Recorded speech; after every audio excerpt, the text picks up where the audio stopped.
Hello everyone, thanks for coming here, and next talk will be about something new added to cryptsetup or the cryptsetup tools, because there are several tools. But I should mention the idea behind the integrity protection was actually academic idea in the first place. I do some research for a PhD study, but because I'm cryptsetup maintainer, I would like in the end something practical. And actually, it seems that we have something practical before the publication of some papers. So the talk is what you can do with that, and maybe play with that, and maybe find it useful. So the talk here is just first some introduction. I try to do with some pictures, not with mathematics or some complicated. We will see if it works.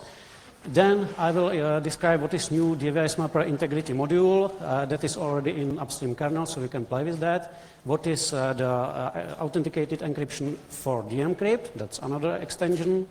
And also we will maybe shortly talk about Lux version 2, but I have only 2 slides in the end, because Lux is really about key management, and I will be talking about the real encryption. But I promised it in abstract, so let's try to do that. So just very short introduction, what is full disk encryption? Full disk encryption is actually encryption on the lowest layer of the stack, storage stack, so on the disk sector level. And usually it's transparent, so you can put it in the chain of encryption of the sectors. So we have some limitations there, but also the implementation is usually quite simpler than implementation, for example, in file systems. As I said, the encryption is on sector level, so we are limited by the sector size. Sectors are always accessed independently, so you cannot have any interdependence between the sectors as the block device it operates with that. Full disk encryption initially and still is mainly used for data at rest protection. So it means it's designed to protect your data when device is switched offline. And usually the threat model I will mention later is that if someone stole your device, the data are still safe. So it provides confidentiality, but by the design it doesn't provide data integrity and data integrity protection. What I mean by that we will see there, but the reason for it is that we have so-called rank present encryption. So the ciphertext, the size of the sector is the same as the plaintext, and we have actually no space to store any integrity information or authenticated information. That's one of the problems I'm trying to solve here. So let's start with the pictures. Just maybe explanation, it looks like glitch art, but it's not glitch art. It's really generated using dmcrypt in kernel and cryptsetup. If you see some talks about encryption, you will usually see the encrypted tools with ECB mode. I will start with that as well, but we have some another pictures trying to show what it's about. So technically it's bitmap image, because bitmap doesn't have any integrity check, so it will allow me to display even the ciphertext. So for the start, just simple text, it's all plain text, and the correct encryption should look like something like this, just pseudo random noise. You shouldn't see any patterns. Actually, this is the encryption with ISXT mode, but this initialization vector with sector number. So usually all of most of the encryption systems today on various operation systems are running in this mode. So this is how it should look like. This one is actually, you probably recognize some pattern if you use electronic codebook. Electronic codebook is the mode that shouldn't be never used for the basic encryption. In principle is that you will just split the plain text in blocks of encryption size, here in 16 bytes, and around the encryption without any tweaking. So if there is some plain text, there will be some ciphertext, and of course in the image there are some patterns. That's very known, and you shouldn't do that, but unfortunately there is millions of drives using chip encryption that are running exactly this way. So it's not just academic fun. Someone in some big corporation actually used that for big series of drives. Whatever. The second picture is something I would like to demonstrate. It's not only mode, it's also the tweaking value. You really want to have the same plain text encrypted differently on different places of the disk. And if you see on this picture, I use actually XTS mode, so some quite secure mode. We will talk about some problems with XTS later. But here, I just use constant initialization vector. That's the tweak value for the sector. Because it's constant and the internal operation of XTS, you can see the pattern just in something different. So not only encryption algorithm, encryption mode, but also the tweaking value, and later in authenticated encryption, it's called nonce, is important to security of encryption. And I would like to show you what is data integrity here on the picture. What I play is here is that I take that ciphertext, that's the image of the disk, and just implanted some picture there. I just wiped some byte with some constant value, so I'm playing with the disk without the key, just rewriting the ciphertext, and then keep user to decrypt it in the plaintext form. You can clearly see that the parts I rewrite were decrypted as some pseudo-random noise. But also you can see that I implanted some additional information there, the picture of some pirate flag or something like that. It's quite stupid example here, but I would like to say that it can be more sophisticated. Someone just can take, for example, a hidden disk, if you know that true-key concept, and implant in your encrypted device, and then later prove that your device actually contains some data you have no idea about. And because it's length preserving encryption, your system have no way how to recognize that because there are no checksums, there are no authenticated encryption, nothing. Maybe it's not a problem, but our solution is based on the threat model that just thinks it's a problem. So threat model, just very, very simplified view. The usual encryption, this encryption threat model is designed for a stored device. So someone stores your laptop, your disk, data are gone, they are never used again, so the confidentiality is perfectly fine. He cannot decrypt the data, and your data is safe, so lost only hardware. But if the device returns to original owner, you can have problem, because there can be some silent data corruption, so a random data corruption, actually you have no idea how to detect. You should detect it on the upper layer, but as you see with that picture, it's not always the case. But also, as I said, attacker can implant some external data there.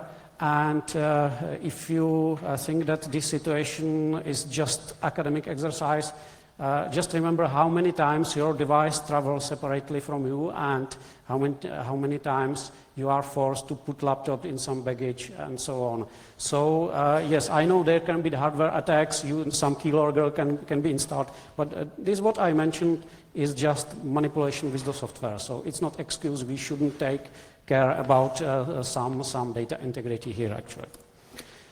And there are another trade-offs I would like to mention just because we are trying to maybe fix them as well. First one, that actually you would expect with this encryption that on every write to the sector on the disk will change pseudo-randomly. So attacker can always detect with the snapshot that the sector was changed. That's actually the same with the disk drive. You see the sectors, which sectors are changed. But you shouldn't be able to locate the change with a larger granularity than the sector size. And that's not the true with most of the modern disk encryption, because the operation of the XTS mode and similar modes. And the second problem is because there is no additional randomized information for the sector, the same plaintext written to the same place on the disk will always produce the same ciphertext. So attacker can actually detect that you are writing the same data. In cryptography, if we would play with some Oracle model, I would say it's a chosen plaintext attack, but let's not talk about cryptography. I will show it on picture. Just one thing here. There are also replay attacks. It means that someone is able to take all the valid data and put it back on the disk, either the whole disk or just part of it, and you are not able to recognize that. Solving this problem is much more problematic than others, because for solve this problem, you need to have additional trusted store to store something like counter, last modified date, or the hash of the Merkle tree Mercury is 3 of the hashes, and the top level hash is stored somewhere. Chromebooks use it for system partition, for example. We are not solving that because our requirement is that we work just with standard drives and don't have any ability to store it, just warning in advance. So I promised some pictures, so there is another one. Actually, it's not encryption, I just reversed the following block. So I would like to demonstrate what is the encryption block granularity. So on the left side, you can see the IS block with 16 bytes. So if you imagine that ECB encryption pattern, that's the reason why we see this pattern there. On the right side is the 4 kilobyte block disk sector with the same way. So that took something around 60 kilobytes of data, so you can see how it propagates here. What is more interesting, if I apply it to the real situation, so I would have the same encrypted disk, and I, as user, just run some operation. I just selected something very simple, so I overwrite every 64-byte sector in plain text, and then I run the difference between the old ciphertext or the disk and the new ciphertext. You would expect that everything will pseudo-randomly change because 64-byte is inside each sector on the disk. The reality is what you can see on the left. Actually, the XTACE mode has, for performance reasons, some different structure, and it encrypts the data internally in parallel, similar to ECB mode. And you can clearly see that I can locate the change up to the IS block. The white spaces are unchanged areas. It can be a problem, it cannot be a problem. Sometimes it's called leak by XTACE mode in some articles or analysis. I don't think it's a problem, but I would like to do something with that, if it's possible. When I generate this picture, I know that there is some even unchanged part of the blocks. I was too lazy. I just was overwriting the disk with the constant value. In this case, I just overwrite the same value what was already there. So of course, it didn't change. Just if you are interested why there is some pattern even inside the change pattern. So what we can do with that, one solution is that we will somehow randomize that tweak value for the sector, randomize the initialization vector. Actually, I tried that. It's implemented in kernel now, and then you can see what happens here. So expected output, everything pseudo-randomly changing. But there are some problems with it. We will see later. So what's missing?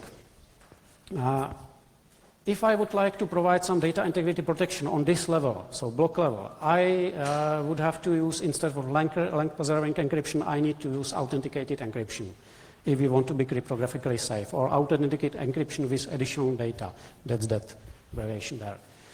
The ciphertext change granularity problem can be solved by using randomized IV, like I showed you.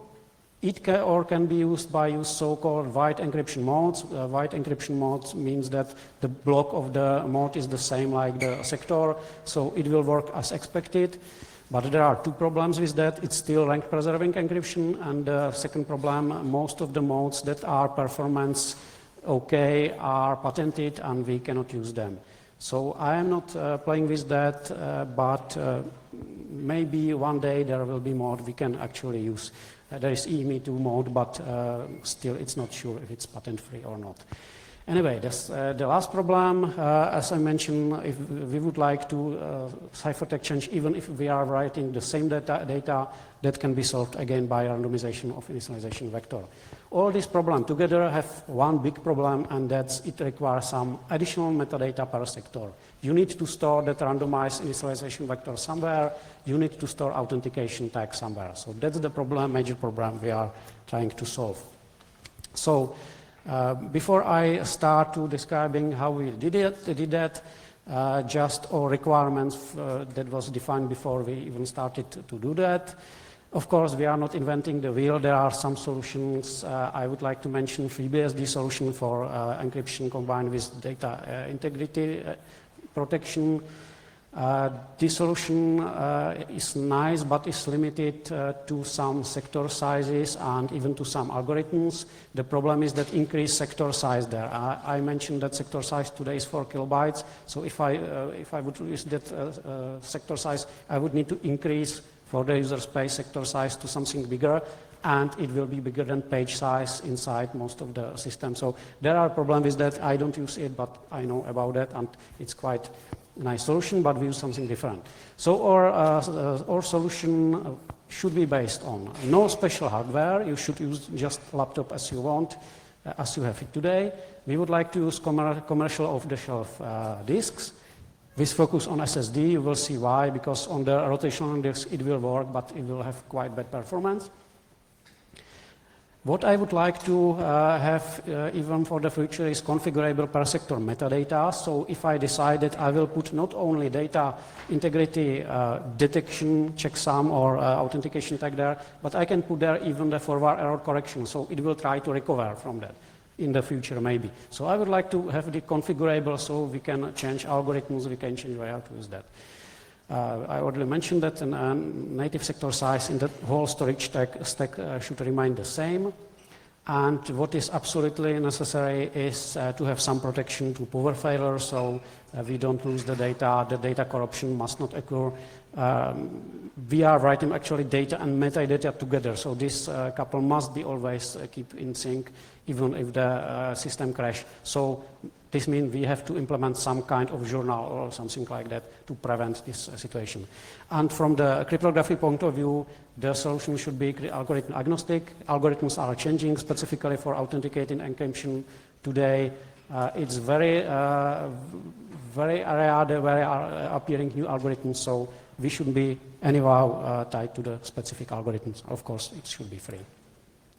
So that's the part of introduction, and now what is the real part we implemented and what's actually already in code you can test. So the solution was that I tried to separate the crypto part and storage part. The storage part is the metadata handling, so implementation of the per sector metadata. The crypto part should be implementation of the authenticated encryption inside the encrypt. So we somehow split these two areas. And the first one is DM integrity, new kernel module for basically emulating per sector metadata. If you know that enterprise storage drives with half kilobyte plus 8 bytes or 520 bytes sector size, that's something similar, just defined in software and with completely configurable interface, so we can have whatever metadata per sector we want. And we implemented it using internal kernel feature that was already there that are actually using this enterprise disk and are able to, inside one structure you have data and you have metadata, integrity protected metadata. And we just use that for our use. Block level maintenance in kernel, maybe I think we are misused that, but it works and doesn't require any touch of the block level subsystem inside Linux kernel. So it was actually, all the solution is embedded inside device mapper in kernel. So that's the first part, non-cryptographic one. Later we added standalone mode that DM integrity can actually calculate integrity data itself. I will show you an example of that, but it was not the first in the first idea. The first idea was to implement authenticated encryption, and so we have already DMcrypt as the provider for this encryption in kernel. So the solution there was just add to authenticating encryption and randomized initialization vector. And the last part was just wrapper, how to user-friendly use that without million parameters on command line, and that's implementation cryptsetup using new on-disk format. So how it internally works. DM integrity works somehow similar like DM Verity, if you are familiar with that code or something like that. It will format the device. The device structure is, there is some superblock with persistent parameters. Then there is the data area, and data areas is interleaved with data sectors and metadata sectors. Metadata sector can contain several metadata for the whole range of sectors. and these areas are basically interleaved on the disk. The reason why I'm interleaving it here, we can easily just increase the size of the device online just in some steps. If we have stored it separately, it will be much complicated. Then there is a journal area that provides the journaling of the data. Journal can be switched off if you have journaling on the upper layer, but the area is still on disk. Usually it's fraction of the device size, something around 80 megabytes or something like that. Everything is configurable, so you can play with the parameters, how to format it. Just for information, I will first show that standalone mode. This is how many storage is used for the metadata. So if we are stick with the non-cryptographic metadata, just prevention to random bit flips or something like that, it's under 1% of storage. It's quite good. The problem is, of course, then later with performance.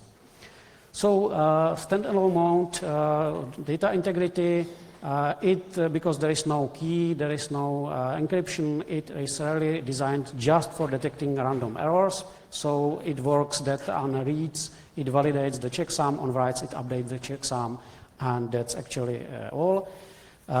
We designed, and I finally wrote it for cryptsetup tools, and a special tool to configure the DM verity in DM integrity in standalone mode. The tool is called cryptsetup and can be used quite simply. This is just example from some virtual machine. So you will format the device, you can specify the algorithm and all parameters. I just use default here. Just there is one problem. If you format it for integrity protection, all integrity checksums there are just not initialized. So every write on that not yet written device will return integrity failure, of course, because there is not yet initialized the parity or checksum. So by default, it tries to wipe the whole device with zeros, wiping device to initialize integrity checksum, because later you can have some problems. That's problems that will probably appear once people are trying to use that, because you can have integrity failure even if you are reading just part of the device, because you have page cache in kernel, and page cache can generate reads itself, because it will increase the read to the page size, and if some sector in that area is not yet initialized, you will receive data read error, integrity error, where you wouldn't expect it. So that's why I am trying to prevent it, but probably file system should be aware of accessing the disk in page sizes and should work. It's not completely true, but that's maybe it's nice to discover some mistakes in implementation of various systems. We will see later. Anyway, it works the way you format it, you open it, and there is some status. So you will see the tag size, use of the which algorithms use, and some journal parameters. That's actually just status of that. And then you can use the device as normal logical volume or something like that. But it's only protection to random data changes. For authenticated encryption, we have to use dencrypt on top of DM integrity. So DM integrity provides metadata, dencrypt provides authenticated encryption. And authenticated encryption must be somehow defined what it's doing. So I define some very simple, I try to keep it really simple without any complicated design. So this is all authenticated encrypts. Every sector will basically process it as this request. And as you can see, the additional AAD is additional authenticated data. We have, that's our additional data that are authenticated but not encrypted. They are just authenticated and not stored anywhere. We must authenticate it always sector number, because that's for sector misplacement. If you take one sector, move it on another area on disk, even with that initialization vector, you should get integrity failure. That's not allowed operation. So that's why we are authenticating sector. Then there is encryption area. We are authenticating initialization vector as well. That's actually not needed, but it's according to some different IEEE standard, and it's more safe that you will return authentication failure error. And the encryption produces the authentication tag, decryption just verifies this tag. So if there is any authentication error, you shouldn't receive the decrypted data, you will receive just authentication fail.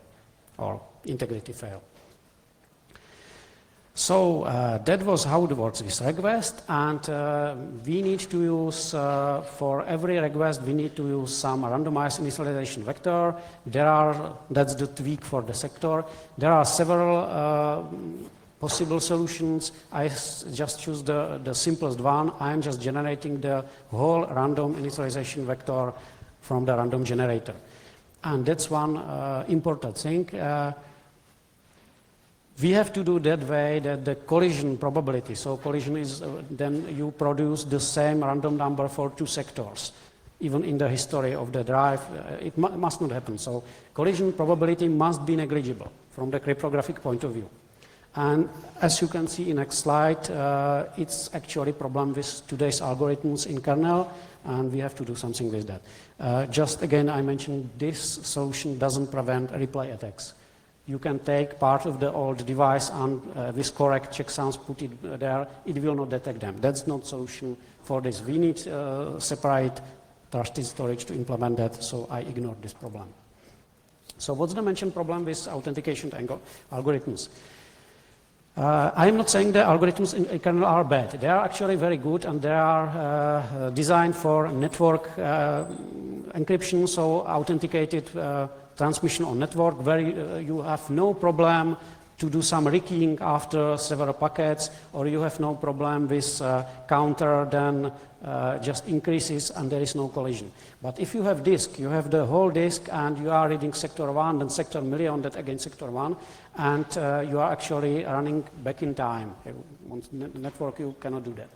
And for this, if I store the initialization vector on the disk itself, I just need to prevent collision there. So for that, I need long enough nonce, so I would need to write a lot of data before the probability of the collision is not negligible. Unfortunately, all of the implementation of authenticated algorithms inside kernel, specifically GCM, use 96-bit nonce, and with this, there is a problem that after writing, I think, it depends on sector size, but with 4 kilosector size, if I remember correctly, it's over 100 petabytes of this of written data when you probability with playing with some birthday paradox, you will get the collision. The reality will be even worse, and even there is some problems that you shouldn't use so many writes with the GCM. So GCM is not usable, specifically because if there is collision, it not only breaks the integrity for that particular sector, but there is no attack that will reveal part or the whole key. What's the worst case it can happen? If you have the key, you can do anything. So GCM in this state, in kernel, it's not usable. Unfortunately, even the CHA-20, if you like the Bernstein designed modes, has the same problem. We are actually using it in some wrapper according to this RFC. It has, again, 96-bit nonce. So it can be used, but the probability of collision is so not perfect as we would like. So what's the possible solution? First solution is just don't use authenticating mode, just use the length preserved mode and add some HMAC or keyed hash. So just calculate the integrity separately. That's the first item here. I will show you how to do that, but the major problem with it is too slow, and it will always be slow, because if you want to calculate integrity separately, for example, with hashing, HMAC, you have to hash the whole sector, and hashing of 4 kilobytes of data will always take some time. So it works, it's safe, but I would not basically use that as default. But that's not end of the world. There is Cesar competition for cryptography authenticated algorithms, and actually it's the final state, and because we know there is the problem, we try to implement some finalists there and try to play with that inside DMCrypt. And actually our student did that. He's just defending the master thesis regarding to this week, so he already implemented three of the Cesar finalists, and performance with IGIS that can use implementation and hardware acceleration looks very well. So I would say that's the future of that, but we will see. So that's the reason why I'm in all release notes I mentioned that the authenticated encryption for disk inside Lux is experimental feature. You can play with that, you can use that, but please think about it. It's just try to implement some academic idea practically, and maybe we are too fast. I was probably too practical, so you can use that now, and we have still not the crypto competition final. So anyway, how it looks practically, Lux2 with integrity protection. Lux2 here really just works as the storage, new on-disk storage, that there are no any other new features used. So the first one parameters are for that separate HMAC calculation, so blank preserved modes and HMAC. The second is for the native IID mode. I use ChaCha20 with poly authentication. And you can see what happens if you just Lux format it with Lux2. And you just need to specify cipher as in Lux, and you need to specify the integrity field, and it will format it, and then you are using it just as normal Lux device. There is no difference later. If you activate it, you can clearly see that there is some in the middle there is a stack device called test div. That's the DM integrity device providing metadata for the test device. It's completely hidden in activation, so only if you look how the system is configured, you can see that, but from the user point of view, it's hidden. If you see the status here, there are two differences. Expect that it reports the proper ciphers. For the separate HMAC authentication, you can see the separate integrity key, so it has separate independently generated key. For the authenticated mode, the key is actually just one, and it's up to the encryption mode internally how to will deal with that encryption part of the key and so on. So that's simpler, otherwise it's exactly the same. So always I showed it, there is question how it fast and if it's usable. The main design goal was not to design something in regard to performance. We would like to design something that is secure and then try to optimize that. Anyway, because I know that academic works usually are on paper and in reality differs, we try to do something what is usable. If it's usable, it's up to you. But there are some numbers. This is picture from some paper that was rejected, so I can use that. Unfortunately, I cannot show you other pictures because I just tried to submit the paper again, and there are strange academic restrictions. So what you can see here is the field simulated load. I try to simulate something very near to worst case. And I am interleaving 70% of reads with 30% of writes, so really mixing of 8 kilobyte size and just measuring what's happening here. The black box is the underlying device, so no encryption, just the baseline. The second one is just DM integrity, so CRC32, and the rest are various encryption modes. So you can clearly see the problem is with the journal. Journal will drop the mix of the read writes to the half of the throughput. If we switch journal off, so no journal, the top two pictures on the top, you can see that there is some differences between the algorithms. The slowest one is of course the HMAC, but it's not so bad. So the real problem with this system, I should mention all the processing used hardware acceleration on Intel E7 here. So we are using ISNI, we are using specific SSE instruction and so on. So the problem is not with the algorithm, problem is with that journal. What to do with that, it depends on situation. Maybe if we stack some file system that is doing journaling on top, we can switch the journal off, but it depends on how it will be used. So, short summary before I move to a very short introduction to Lux2. All I describe it is already available as a code, and not only on GitHub, it's already in a released version. So the DM integrity and the encrypt extensions are in kernel since 4.12. The user space with Lux version 2 is in cryptsetup 2.0 something. I will do probably some minor releases, but it's just entering distributions now. Fedora will have it in 28 version. Debian already have it in unstable repository. I see it for most of the architectures in that experimental state.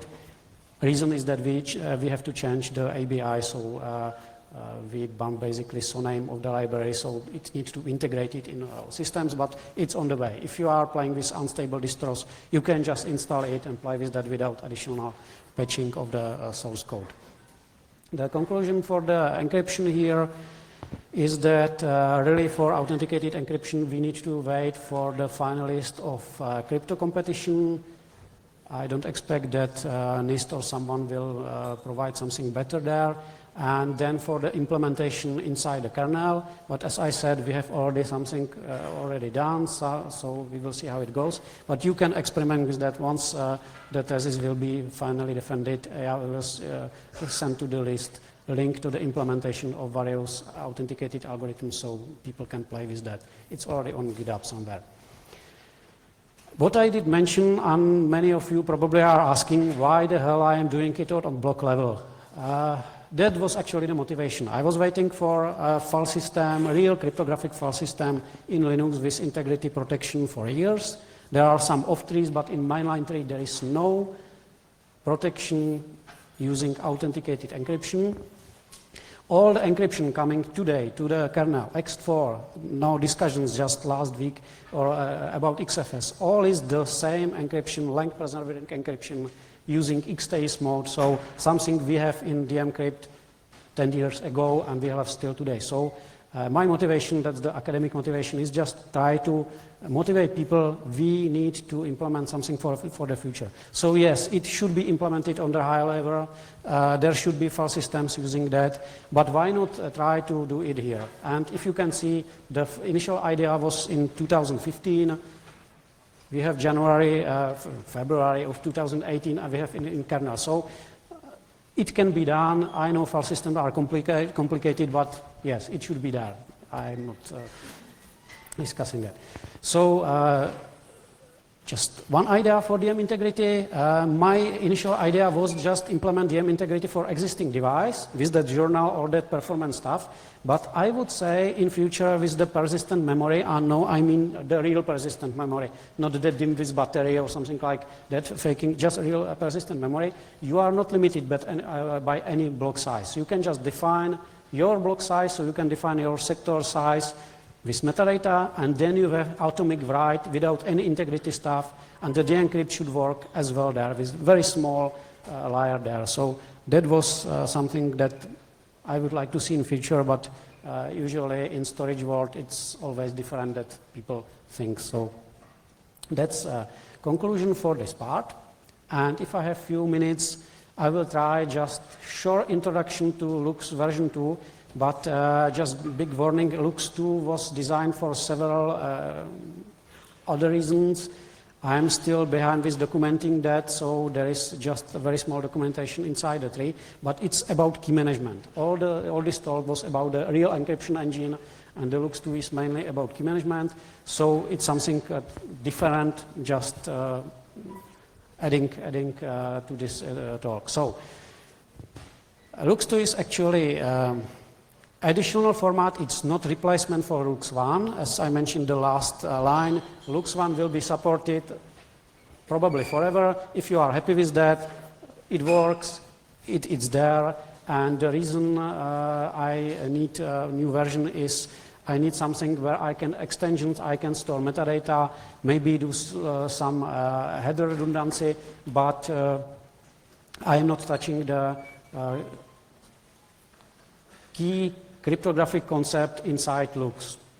It's the same, it's just on disk format, just it's more generic, but the principles are the same. We will probably change some part of the in future, but it really requires some security analysis and so on. So for now, the logic, how the key slots are calculated, how our key derivation functions works, it's the same.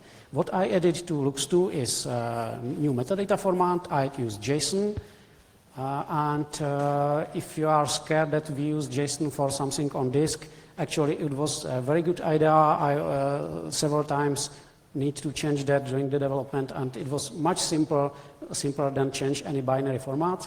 We are using it very specific way, so we are not, we have no problem with partial update of JSON array or something like that. So that was a decision I think it was a good decision here. Don't use binary format, just metadata JSON format. And what's actually new here is argon2 key derivation function. That would be for different talk, but argon2 is memory hard function, so we are trying to implement something to prevent GPU acceleration for password cracking and so on. So that's another feature. And what we'd like to see in the last slide is actually something what James was talking the talk before me, using TPMs, various tokens, and so on. I have just did one decision. cryptsetup will never ever link to any hardware provides directly at either TPM, various tokens, smart cards, anything. We are just not able to keep eye on all problems with that, but we try to provide some new interface, how you can combine, for example, sealing the passphrase in your TPM or token and unlocking cryptsetup or looks2 format. That's actually called token concept. Token is just some JSON object, so just metadata object inside header you can add there, and that object says how I can get the passphrase for particular key slot. So instead of typing the passphrase on the command line, the header contains information. Just look somewhere if there is passphrase, and if there is, unlock the device with that. The first concept is internal keyring token, so we are intensively using kernel keyring, and the token basically says, look to the kernel keyring, if there is keyring with this name, try to use it to unlock looks. If it works, the device is unlocked automatically and everything works. So it's up to some external application to put the passphrase to the kernel keyring. The second option is more sophisticated. I am not sure if it will use in reality, but maybe it will. You can define your own token type, so your own metadata. We are providing way how you can store it inside looks. So you can define whatever you want, and then you can operate it with, but cryptsetup will just ignore this kind of tokens. You have to implement library for activation devices and so on. So, for example, TPM can use the first one if you have application, or even the second one. Just someone need to write some external application working with that. And just my last note to TPM, it has trusted platform module, so you have to trust it, of course. I'm not so sure. I'm not still convinced that these modules that are using embedded firmware can be trusted to some extent that I would like to use myself. And the reason is that I was actually sitting exactly in the same room, literally in the same room with people that found the Roca attack to TPMs. And I asked one thing that was actually in that paper not so visible. How is it possible that the manufacturer has possibility to just upgrade the firmware in the trusted platform module? If you see that Chromebooks updates, Microsoft Windows updates, TPMs, manufacturer can update firmware there. They can implant whatever they want, maybe some backdoor or something like that. And if we don't have way how to check that that update key or something is not leaking, and it's a firmware block. So yes, use that if you trust the manufacturer. If you are incorporate, you have to trust your notebooks anyway, but just think about that. It still contains firmware that can be upgraded. Someone can play with that. So it should be someone else's responsibility if it has problems. And apparently in the Roca case, you can see that there was big problem with factorization of numbers. Next time it can be with the manipulation with the keys. Anyway, just my personal opinion to that. Okay, that's all. Thanks for attention. And if you have any question, if you have time for question. Anyway,